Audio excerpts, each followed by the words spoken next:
ଆଜିର ସୁନାଦାମକୁ ନେଇ ଆଉ ଏକ ବଡ଼ ଖବର ଆସିଲା।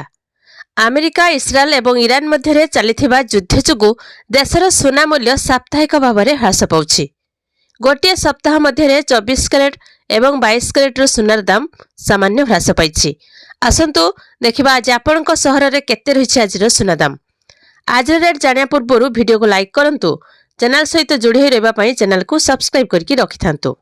ପ୍ରଥମେ ତ ଆଜି ଭାରତୀୟ ବଜାରରେ 24 କ୍ୟାରେଟ୍ ଏବଂ 22 କ୍ୟାରେଟ୍ର ସୁନାର ଦାମ ସାମାନ୍ୟ ହ୍ରାସ ପାଇଛି, ଯାହାକି ଆଜି ଭାରତୀୟ ବଜାରରେ 24 କ୍ୟାରେଟ୍ର ସୁନାର ମୂଲ୍ୟ 10 ଗ୍ରାମ ପ୍ରତି 1,56,760 ଟଙ୍କା ଥିବାବେଳେ 22 କ୍ୟାରେଟ୍ର ସୁନାର ମୂଲ୍ୟ 1,38,900 ଟଙ୍କାରେ ପହଞ୍ଚିଛି। ସେହିଭଳି ନୂଆଦିଲ୍ଲୀରେ 24 କ୍ୟାରେଟ୍ର ସୁନାର ମୂଲ୍ୟ 10 ଗ୍ରାମ ପ୍ରତି 1,57,890 ଟଙ୍କା ଏବଂ 22 କ୍ୟାରେଟ୍ର ସୁନାର ମୂଲ୍ୟ 1,39,550 ଟଙ୍କାରେ ରହିଛି। ଦକ୍ଷିଣ ଭାରତ ପ୍ରମୁଖ ସହର ଚେନ୍ନାଇରେ 24 କ୍ୟାରେଟ୍ର ସୁନାର ଏବଂ 22 କ୍ୟାରେଟ୍ର ସୁନାର ମୂଲ୍ୟ ପରିବର୍ତ୍ତନ ହୋଇଛି। ଆଜି 22 କ୍ୟାରେଟ୍ର ସୁନାର ମୂଲ୍ୟ 10 ଗ୍ରାମ ପ୍ରତି 1,34,000 ଟଙ୍କା ଥିବାବେଳେ 24 କ୍ୟାରେଟ୍ର ସୁନାର ମୂଲ୍ୟ 1,56,000 ଟଙ୍କାରେ ପହଞ୍ଚିଛି।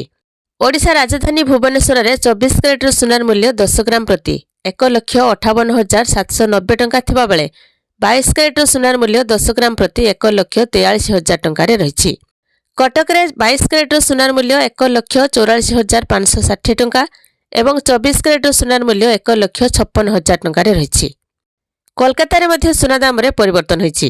ଆଜି 22 କ୍ୟାରେଟ୍ର ସୁନାର ମୂଲ୍ୟ 10 ଗ୍ରାମ ପ୍ରତି 1,38,000 ଟଙ୍କା ଥିବାବେଳେ 24 କ୍ୟାରେଟ୍ର ସୁନାର ମୂଲ୍ୟ 1,59,000 ଟଙ୍କାରେ ରହିଛି। ତ ଏଇଭଳି ଭାବରେ ସୁନା ଦାମ ସାମାନ୍ୟ କିଛିଟା ହ୍ରାସ ପାଉଛି। ବିଶେଷଜ୍ଞ ମତରେ ସୁନା ଦାମ ଆହୁରି ହ୍ରାସ ପାଇବ। ତେବେ ଦେଖାଯାଉ ଆଗାମୀ ଦିନରେ ସୁନା ଦାମ ହ୍ରାସ ପାଉଛି ନା ବୃଦ୍ଧି ପାଉଛି।